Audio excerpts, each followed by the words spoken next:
रसिक श्रोते हो नमस्कार. आज आहे 13 फेब्रुवारी, जागतिक रेडिओ दिन. मी तुमची रेडिओ मैत्रीण सौ आशा मोरे जागतिक रेडिओ दिनानिमित्त सर्व रसिक श्रोत्यांना हार्दिक हार्दिक शुभेच्छा देते. आज जागतिक रेडिओ दिनानिमित्त रेडिओची आणि कम्युनिटी रेडिओची माहिती आज आपण जाणून घेऊयात. मित्रांनो, आपल्या लहानपणी रेडिओ हेच मनोरंजनाचं साधन होतं, पण त्याचा उपयोग मनोरंजनापेक्षा घड्याळासारखाच जास्त व्हायचा. मंगल प्रभात सुरू झाली की चला उठा, किती वाजले बघा. कामगार शोभेची स्वरावली वाजली की अगं बाई उशीर झाला, अजून भात व्हायचाय, असे आवाज स्वयंपाकघरातून यायचे. वनिता मंडळ सुरू झालं की पेपर किंवा एखादं मासिक घेऊन घरातली गृहिणी जराशी कलंडत असे. मग संध्याकाळी बातम्यांच्या रुक्ष आवाजाच्या साथीनं पर्वच्या रात्रीच्या आपली आवडच्या संगीतानं डोळे मिटायचे. जरा जास्त शौकीन असलेला माणूस रेडिओ सिलोन, बिनाका गीतमाला, विविध भारती हे चॅनेल सापडतायत का हे बघायचे. तेव्हाचे रेडिओ आवाजापेक्षा खरखराटच जास्त करायचे, पण तरीही तो ऐकला जायचा, कारण रेडिओ टाइम कळला पाहिजे ना. मग दूरदर्शनच्या आगमनानं रेडिओ थोडा मागे पडला. समोर चित्र पाहायला मिळत असताना आवाज नुसता कोण ऐकणार. पण आता एफएमच्या आगमनानंतर रेडिओला जरासा प्राणवायू मिळालाय. रेडिओचा शोध 1885 साली माक्रेनी यांनी लावल्याचे मानले जाते. मात्र त्याआधीपासूनच जगातल्या विविध भागात विविध बिनतारी प्रक्षेपणाचे प्रयोग सुरू होते. रेडिओचा भारतातला इतिहास तसा जुना आहे. जगदीशचंद्र बोस यांनीही अशाच एका प्रयोगाचे प्रदर्शन कोलकात्यात 1884 साली केले होते. पुढे या रेडिओ तंत्राचा वापर सैनिकी आणि इतर कामांसाठी व्हायला लागला. भारतात रेडिओची सुरुवात 1923 साली रेडिओ क्लब इथं झाली. 1935च्या कायद्यानं राज्य सरकारांना रेडिओ केंद्र चालवण्याची परवानगी देण्यात आली होती. स्वातंत्र्याच्या चळवळीमध्ये सत्याग्रह, मोर्चे, निदर्शने, चोरून पत्रके छापणे आणि वाटणे याच्यासोबत चोरटे रेडिओ केंद्र चालवणे हाही एक महत्वाचा भाग होता. श्रोतेहो, 1942च्या चले जाव चळवळीच्या वेळी डॉक्टर राम मनोहर लोहिया यांनी 3 महिने चोरटे रेडिओ केंद्र चालवले होते. इंडियन ब्रॉडकास्टिंग कंपनीनं मुंबई आणि कोलकात्याला 2 रेडिओ स्टेशन्सच्या माध्यमातून प्रसारणाला सुरुवात केली होती.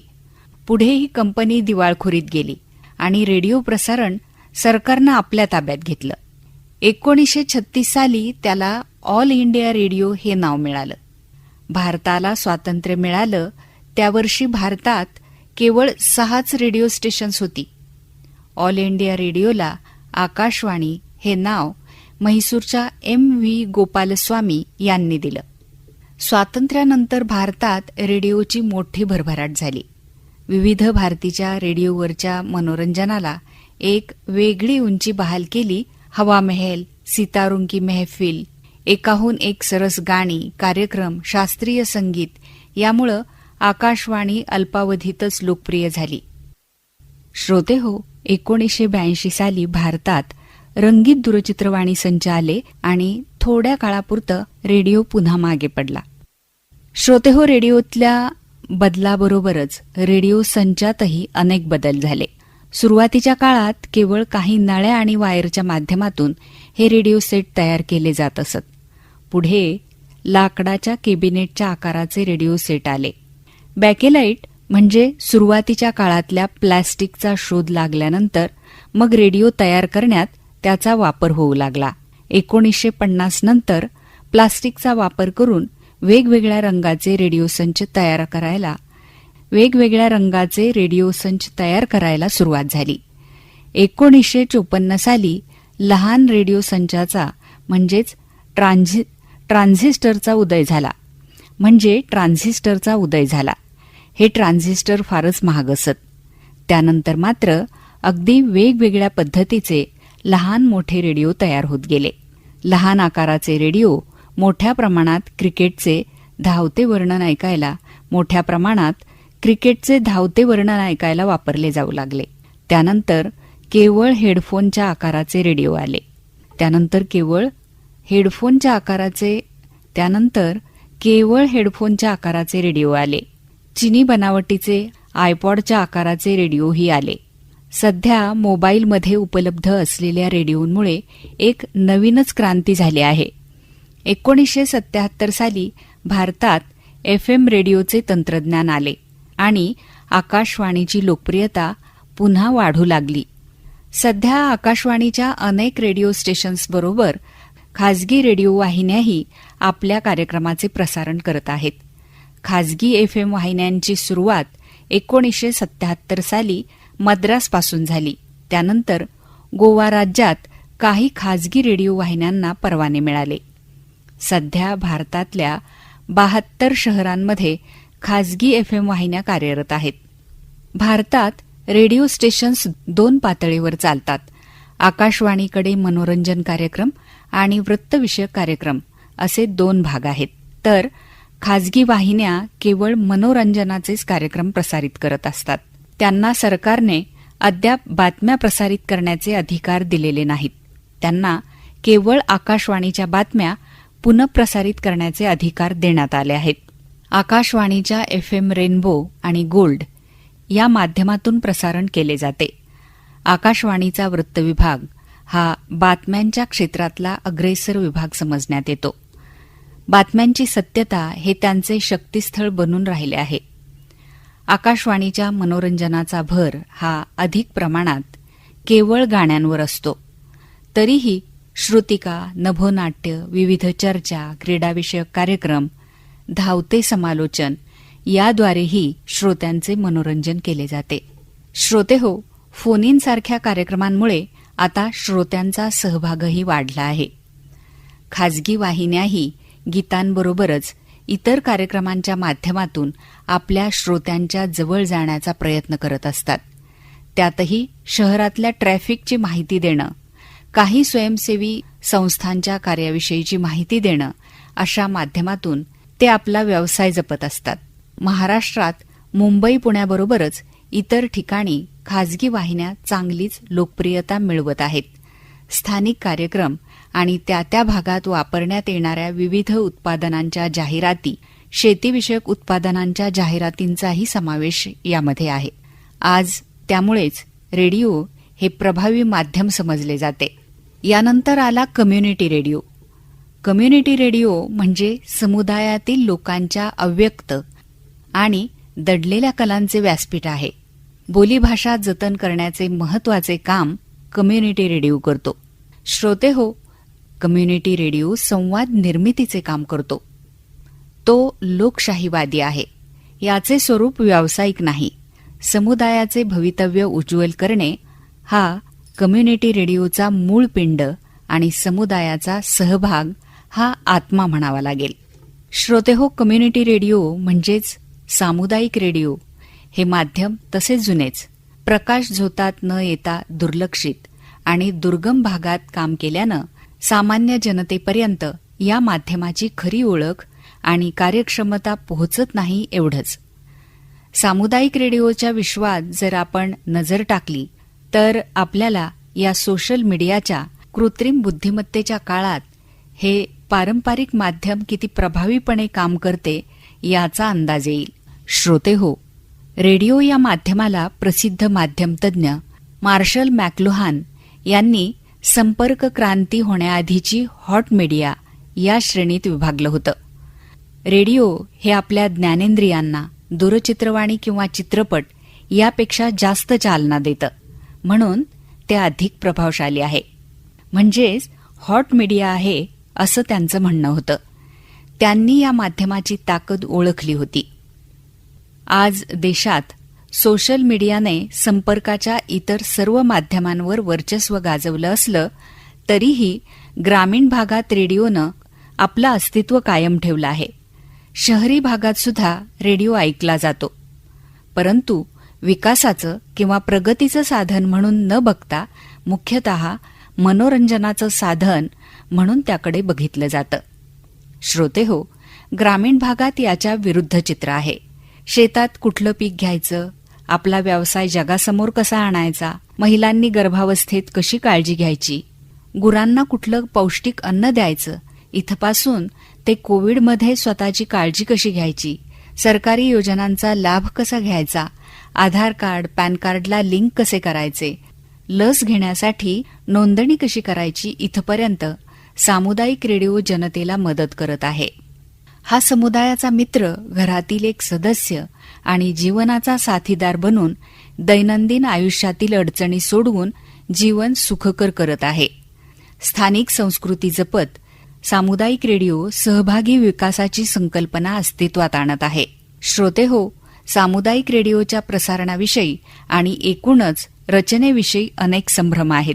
म्हणूनच मुळातच याची संकल्पना समजून घेणं आवश्यक आहे.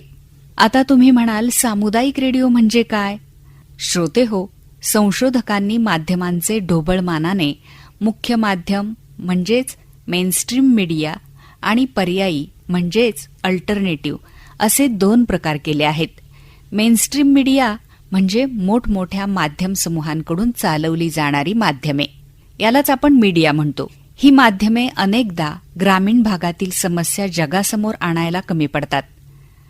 तळागाळातील लोक मेनस्ट्रीम मीडियांच्या कव्हरेजपासून दूर राहतात. गावखेड्यांमधल्या लोकांचा आणि उपेक्षितांचा आवाज दाबला जातो किंवा जगासमोर येतच नाही.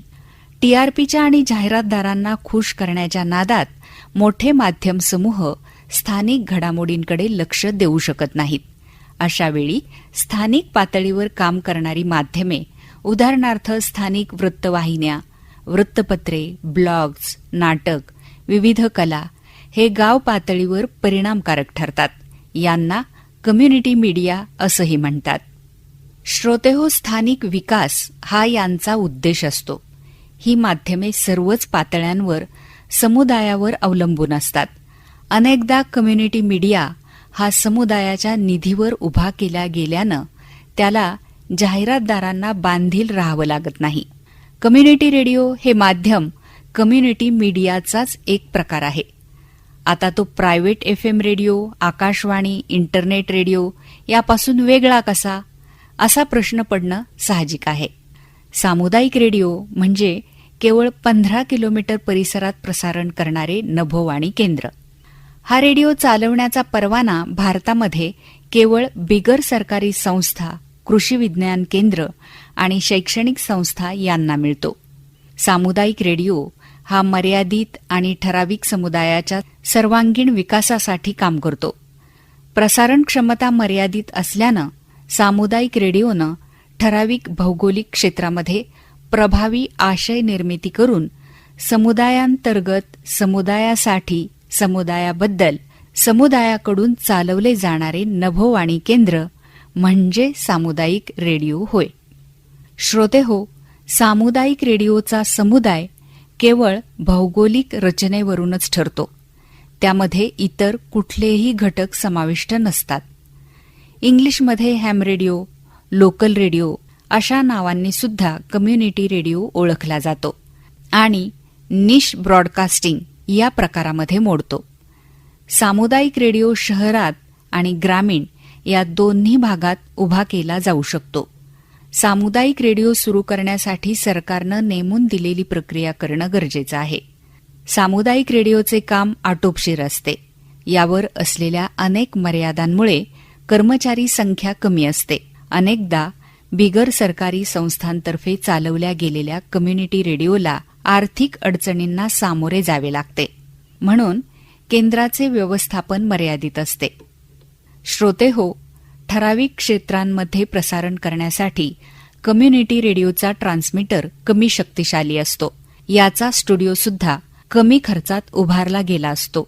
माहिती आणि प्रसारण मंत्रालयाने नुकत्याच प्रसिद्ध केलेल्या एका पत्रकानुसार भारतात सध्या 316 सामुदायिक रेडिओ केंद्र कार्यरत आहेत.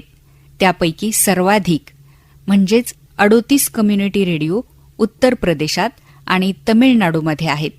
या पत्रकानुसार महाराष्ट्रात सद्यस्थितीत 30 कम्युनिटी रेडिओ केंद्र आहेत. श्रोतेहो, आपल्याला कम्युनिटी रेडिओची आदर्श चौकट काय असते याविषयी सुद्धा ऐकायला नक्कीच आवडेल. श्रोतेहो, प्रभावी आणि परिणामकारक संवादातून म्हणजेच आशयातून समस्या निराकरण करणं अशी सामुदायिक रेडिओची कल्पना आहे. समुदायाची समुदायाकडूनच प्रगती करणं हा या माध्यमाचा खरा उद्देश आहे. याला इंग्लिशमध्ये पार्टिसिपेटरी डेव्हलपमेंट असं म्हणतात. अधिक सविस्तरपणे सांगायचं झालं तर कम्युनिटी रेडिओवरील आशय निर्मिती कोणा व्यावसायिक रेडिओ जॉकीकडून किंवा निवेदकाकडून न केली जाता समुदायातील व्यक्तींकडूनच केली जायला हवी.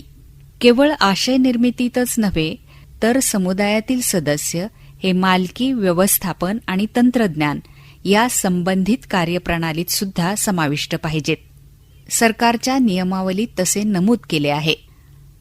सामुदायिक रेडिओ हा कोण्या एका व्यक्तीचा किंवा एका संस्थेचा नसून तो प्रसारित क्षेत्रातल्या प्रत्येक व्यक्तीचा आहे.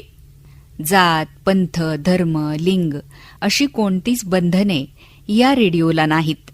जागतिकीकरणाच्या या काळात माहितीचा प्रसार तर सर्व स्तरात होतो आहे, परंतु ही माहिती योग्य रूपात, अन्वयार्थ लावून आणि उचित समयी दुर्गम आणि दुर्लक्षित भागात पोहोचवणे तेवढेच महत्वाचे आहे. आणि याहून महत्वाचे म्हणजे हे सर्व करताना स्थानिक संस्कृतीला, परंपरेला आणि सामाजिक वातावरणाला धक्का लागू नये याची काळजी घेणं. श्रोतेहो, आपला भारत देश प्रचंड मोठा आहे. आज इंटरनेट आणि स्मार्टफोन जरी दुर्गम भागात पोहोचले असले तरीही काही भाग अजून काळाच्या मागे धावत आहे. इथे कदाचित तंत्रज्ञानाने धडक मारली असेल, परंतु लोकांनी त्याचा कितपत स्वीकार केला आहे याबाबत शंकाच आहे. माध्यम साक्षरता अर्थात मीडिया लिटरसी या पैलूकडे दुर्लक्ष होत आहे. अशावेळी सामुदायिक रेडिओकडून अपेक्षा वाढल्या आहेत. श्रोतेहो, समाजाचे अनेक गट प्रसार माध्यमांकडून जाणून बुजून किंवा अनाहूतपणे वगळले जातात. त्यांचा आवाज प्राईम टाईम कम्युनिकेशनवर येऊ शकत नाही. अशा गटांनी याबद्दल शोक करत बसण्यापेक्षा कम्युनिटी रेडिओच्या माध्यमातून व्यक्त व्हावं आणि समस्यांचं निराकरण करावं अशी अपेक्षा असते. कम्युनिटी रेडिओनं समुदायात सुसंवाद निर्माण करून कल्याणकारक आणि पोषक वातावरण निर्मिती करणं अपेक्षित आहे. कम्युनिटी रेडिओ म्हणजे समुदायातील लोकांच्या अव्यक्त आणि दडलेल्या कलांचे व्यासपीठ आहे. स्थानिक भाषेला कम्युनिटी रेडिओ प्राधान्य देतो. याला शुद्ध भाषेचे वावडे नसते. समुदाय जेवढा त्यांच्या खास बोलीभाषेत एक ठराविक हेल काढून बोलेल तेवढे चांगले. बोलीभाषा जतन करण्याचे महत्वाचे काम कम्युनिटी रेडिओ करतो.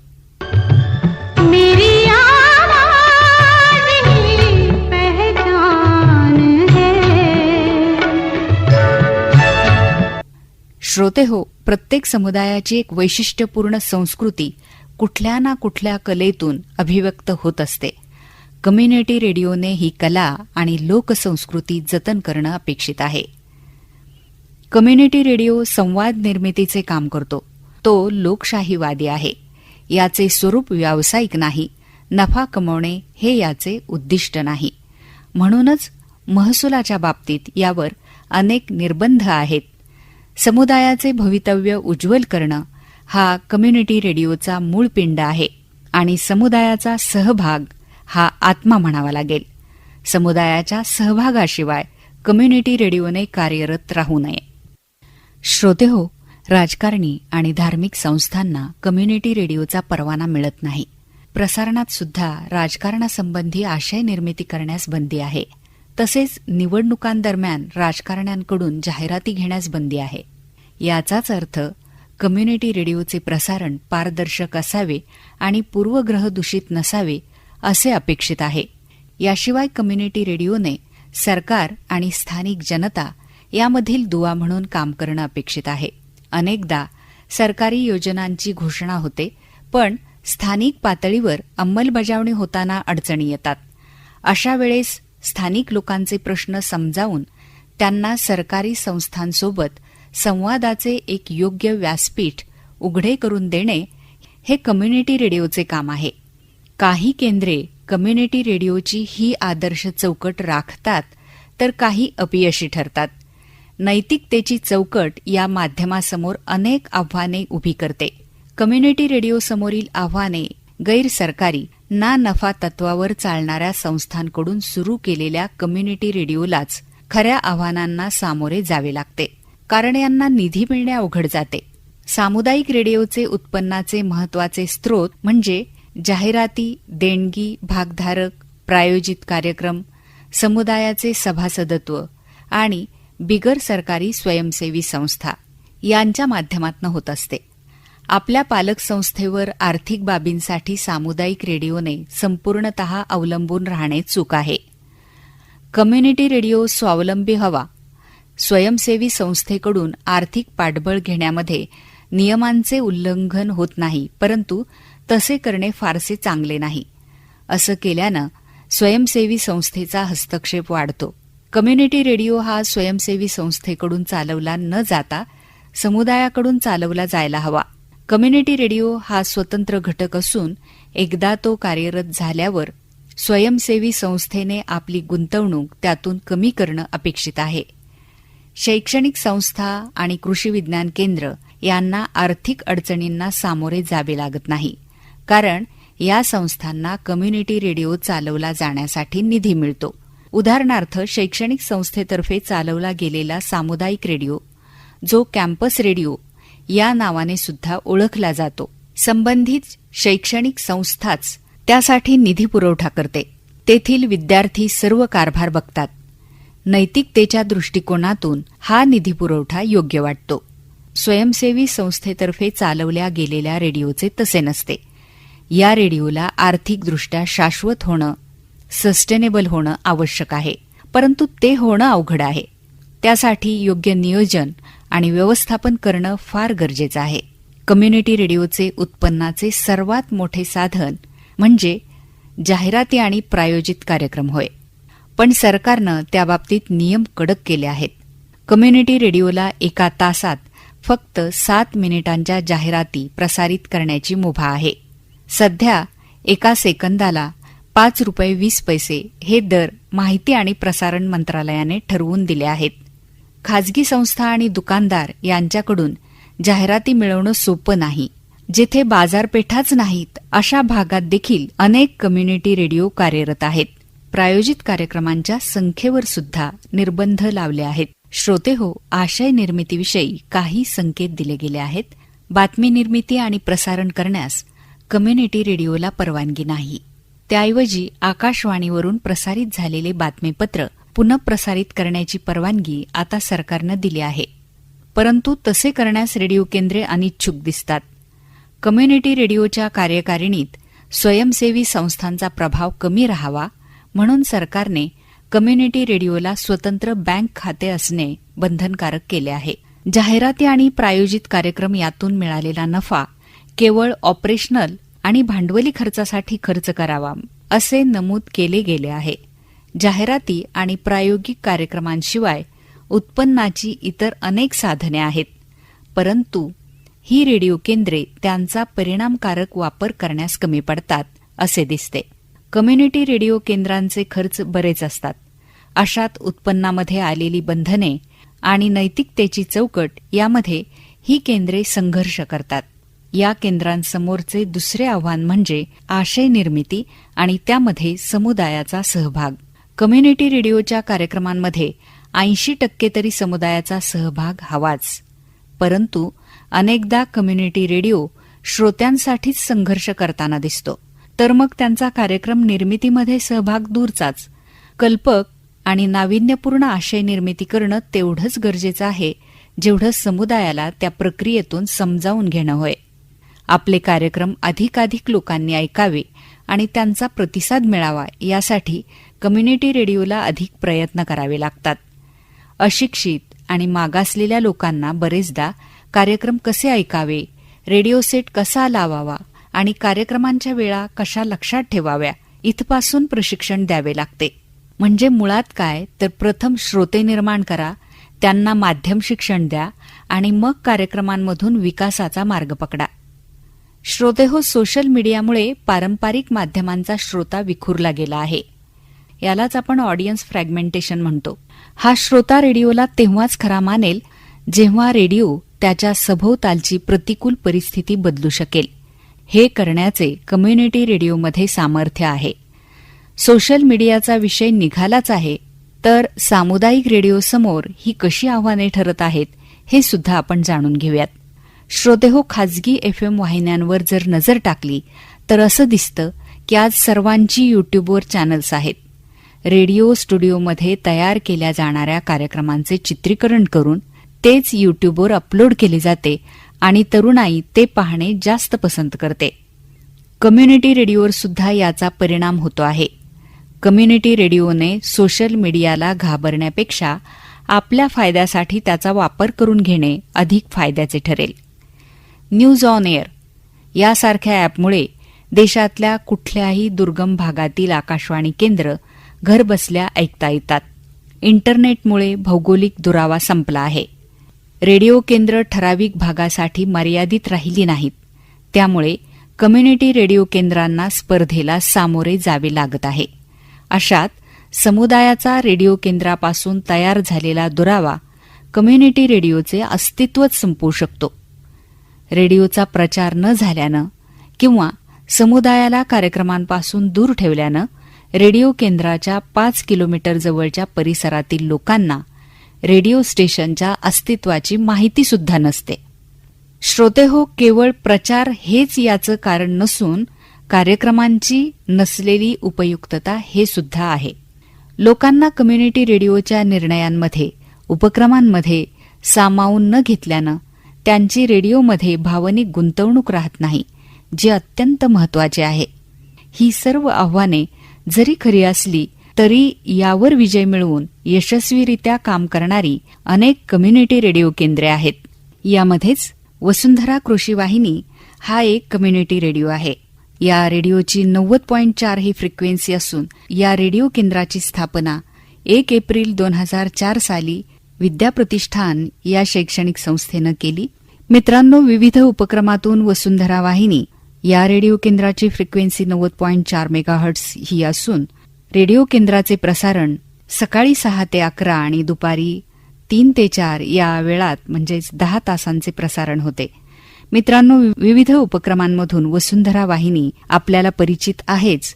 सकाळी 6 ते 11 आणि दुपारी 3 ते 8 या वेळेत प्रसारित होणारी ही वाहिनी लोकांमार्फत लोकांसाठी चालवली जाते. कृषी, विज्ञान आणि तंत्रज्ञान, पर्यावरण, साहित्य, आरोग्य तसेच शैक्षणिक आणि सामाजिक अनेक कार्यक्रम आपल्या वसुंधरा वाहिनीवरून प्रसारित होतात. विविध अडचणींना सामोरे जाऊन स्वतःच्या क्षेत्रात आयुष्य घडवणारी माणसं, गावाची ऐतिहासिक, भौगोलिक आणि सामाजिक माहिती देणारा गावगाडा, शासनाच्या विविध योजना, आजच्या युगाची भाषा शिकवणारा इंग्रजी शिकूया, लहान मुलांची मस्तिकी पाठशाला आणि शेतीचे पाठ शिकवणारी भूमिपुत्रांची शेती पाठशाळा या आणि अशा अनेक कार्यक्रमातून आपण वसुंधरा वाहिनीशी जोडलेला आहात. गेल्या काही वर्षांमध्ये भारत सरकारच्या विज्ञान आणि तंत्रज्ञान विभागाच्या साहाय्यानं वार्षिक प्रकल्प राबवले जातात. यामध्ये स्त्रियांसाठी राबवण्यात आलेल्या आत्मजा या विशेष प्रकल्पांतर्गत झालेल्या आजीबाईचा बटवा, एड्स दिनी पथनाट्य स्पर्धा या उपक्रमांना देखील आपण रसिक श्रोत्यांनी यशस्वी केलं. अशाच प्रकारे माय मॉम वसुंधरा हा प्रकल्प देखील आपण यशस्वी केला. या प्रकल्पांतर्गत बारामती आणि आसपासच्या शाळांमध्ये सायन्स क्लब स्थापन केले गेले. पर्यावरण जनजागृतीसाठी क्लायमेट काउंटडाऊन हा उपक्रम हाती घेण्यात आला. आषाढी वारीमध्ये लोकनाट्य, युवा महोत्सवात वक्तृत्व स्पर्धा, पर्यावरणपूरक गणेशोत्सव, जैवविविधता जपण्यासाठी हार्बेरियम असे विविध उपक्रम राबवण्यात आले आहेत.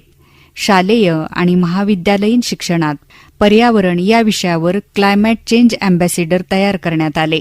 या प्रकल्पांसाठी तसेच विविध स्पर्धांसाठी विद्यार्थी करत असलेल्या प्रकल्पांना मार्गदर्शन केले जाते. आरोग्यविषयक आणि विशेषतः स्त्रियांच्या प्रश्नांसाठी तज्ज्ञ डॉक्टरांचं समुपदेशन धन्वंतरी या कार्यक्रमाच्या माध्यमातून केलं जातं. सामाजिक प्रश्न सोडवण्यासाठी नागरिकांचे प्रश्न शासकीय अधिकाऱ्यांपर्यंत पोहोचवणं, प्रत्येक गावाचा पर्यावरणाचा दर्जा, पाणी, माती आणि हवेची गुणवत्ता तपासणं असे अनेक उपक्रम देखील राबवले गेले आहेत. तसेच श्रोत्यांचे अनुभव, त्यांची मतं, नाटक, कविता, लेख, अगदी विनोदी चुटकुले सुद्धा वसुंधरा वाहिनीच्या गुलदस्ता या कार्यक्रमामधून प्रसारित केले जातात. श्रोतेहो, रेडिओवर तुम्हाला आवाज जर ऐकायचा असेल तर नक्की आपण सहभागी होऊ शकता.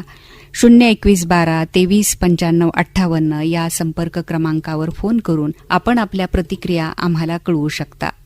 आज पुन्हा एकदा सर्व रसिक श्रोत्यांना जागतिक रेडिओ दिनाच्या हार्दिक शुभेच्छा देते आणि थांबते. धन्यवाद. त्याचबरोबर श्रोते हो, मागील 3 वर्षांपासून म्हणजे कोरोनाच्या काळापासून कोरोनावरती विशेष कार्यक्रम वसुंधरा वाहिनीवरून प्रसारित करण्यात आले. जसं की यंग वॉरियर या कार्यक्रमाच्या माध्यमातून मुलांना, कम्युनिटीमधल्या युवकांना सोबत घेऊन काही कार्यक्रम करण्यात आले. त्यामध्ये त्यांना कोरोना वॉरियर्स म्हणून सर्टिफिकेट देण्यात आले. कोरोनाच्या काळामध्ये घरी राहिलेल्या लोकांसाठी मुक्त लेखन स्पर्धा घेण्यात आली. त्याचा पारितोषिक वितरण समारंभ देखील करण्यात आला. लोकांच्या कलागुणांना वाव देण्यासाठी मुक्त लेखन स्पर्धा घेण्यात आली आणि त्याचा पारितोषिक वितरण समारंभ देखील करण्यात आला. त्यानंतर यंग वॉरियर या कार्यक्रमाच्या माध्यमातून कोरोना से जंग वॅक्सिन के संग हा एक उपक्रम हाती घेण्यात आला. त्यामध्ये कोरोनाविषयीची सर्व माहिती देण्यात आली. कोरोनाच्या वॅक्सिनबद्दलची संपूर्ण माहिती देण्यात आली. त्या कोरोनाच्या लसीकरणासाठी कशी नोंदणी करावी याविषयीची माहिती देण्यात आली. या कार्यक्रमामध्ये, या उपक्रमामध्ये युवकांना सहभागी करण्यात आले. त्याला यंग वॉरियर असे नाव देण्यात आले. त्यामध्ये काही कम्युनिटी इव्हेंट्स घेण्यात आल्या, त्यामध्ये काही स्पर्धा घेण्यात आल्या. याचबरोबर आमची उर्मिला नावाचा एक कार्यक्रम घेण्यात आला. त्यामध्ये महिलांच्या वरती सांगोपांग चर्चा करण्यात आली. त्यामध्ये मुलींना सक्षम करण्यासाठी, त्यांना त्यांच्या स्वतःच्या पायावर उभं राहण्यासाठी जनजागृतीपर कार्यक्रमांची निर्मिती करण्यात आली. नाटकाच्या माध्यमातून की जे सहज लोकांना समजेल अशा पद्धतीनं कार्यक्रम करण्यात आले. त्यामध्ये काही तज्ज्ञांच्या मार्गदर्शनपर मुलाखती देखील प्रसारित करण्यात आल्या. मुलींना व्यावसायिक मार्गदर्शन करण्यात आले. त्यासाठी महिला विकास महामंडळाच्या प्रमुख काही शाळांमध्ये बोलवण्यात आल्या आणि त्यांचं मार्गदर्शन विद्यार्थिनींना करण्यात आलं. त्याचबरोबर कामगार महिलांच्यासाठी देखील काही कार्यक्रम घेण्यात आले, काही स्पर्धा घेण्यात आल्या, त्याचे पारितोषिक वितरण करण्यात आले. अशा प्रकारे दरवर्षी एक नवा उपक्रम हाती घेऊन वसुंधरा वाहिनी वेगवेगळे कार्यक्रम करत आहे, जनजागृतीचं काम करत आहे. यावर्षी 2023 साली क्लायमेट काउंटडाऊन नावाचा कार्यक्रम हाती घेऊन क्लायमेट अँबॅसेडर विद्यार्थी तयार करण्यात आले असून काही प्रायोगिक तत्वावर हा कार्यक्रम राबवला जात आहे. थोडक्यात काय, सामुदायिक रेडिओचा योग्य आणि नियोजनपूर्ण वापर करत आहोत. त्यामुळे शासनानं देखील जनसंपर्काचा आणि जनप्रबोधनाचं कम्युनिटी रेडिओ हे एक प्रभावी माध्यम आहे हे मान्य केलं असून सरकारकडून देखील या रेडिओला जरी निधी मिळत नसला तरी हा रेडिओ परिणामकारक आशयातून स्वतःसाठी निधी उभा करू शकतो. जरी कम्युनिटी रेडिओचा उद्देश व्यावसायिक नसला तरीही आर्थिक दृष्टिकोनातून हा रेडिओ टिकाव धरू शकतो, नफ्यातही राहू शकतो. परिणामकारक आशय आणि आशय निर्मिती प्रक्रियेमध्ये समुदायाचे योगदान या 2 गोष्टींमुळेच कम्युनिटी रेडिओ यशस्वी होऊ शकतो. आशय आणि नफा या 2 गोष्टी भिन्न आहेत, या परस्पर निगडित आहेत. आशयाच्या जोरावर जास्तीत जास्त भागधारक, जास्तीत जास्त स्टेक होल्डर्स मिळवले तर कम्युनिटी रेडिओसाठी हितकारक ठरेल. समुदायाचा कम्युनिटी रेडिओच्या सर्व पैलूंमध्ये सहभाग होतो आहे. रेडिओ कर्मचाऱ्यांनी समुदायाला रेडिओमधील सर्व हाताळण्यात देखील सहभागी करून घेतले जात आहे. केवळ समित्यांवरच समुदायातील सदस्यांची नावे नाही आहेत, तर निर्णय प्रक्रियेमध्ये देखील त्यांच्या मतांना रेडिओमध्ये महत्त्व दिले जाते. कम्युनिटी रेडिओ स्थापन करतानाच योग्य नियोजन, व्यवस्थापन आणि भविष्य डोळ्यासमोर ठेवून व्यवहाराच्या बाबतीत देखील योग्य उपाययोजना देखील केल्या गेल्या आहेत. भविष्यात या जनप्रबोधनाच्या माध्यमाला अडचणींचा सामना करावा लागणार नाही याची काळजी घेतली जात आहे. अनेकदा स्टुडिओच्या समुदायापासूनच्या अंतरामुळे समुदायातील लोक स्टुडिओपर्यंत येऊ शकत नाहीत. अशा वेळेस लोकांचे स्टुडिओपर्यंत येणे सोयीस्कर करण्यापेक्षा रेडिओ कर्मचारी देखील लोकांपर्यंत पोहोचत आहेत. लोकांपर्यंत त्यांच्या घरी पोहोचल्यानं आशय मिळत आहे, कार्यक्रम परिणामकारक होत आहेत, तसेच समुदायाशी चांगले संबंध सुद्धा निर्माण झाले आहेत. वसुंधरा वाहिनीच्या माध्यमातून बारामती परिसरातील काही सामाजिक प्रश्नांमध्ये लक्ष घालण्याचं सामर्थ्य या रेडिओमध्ये आहे हे देखील दिसून आले आहे.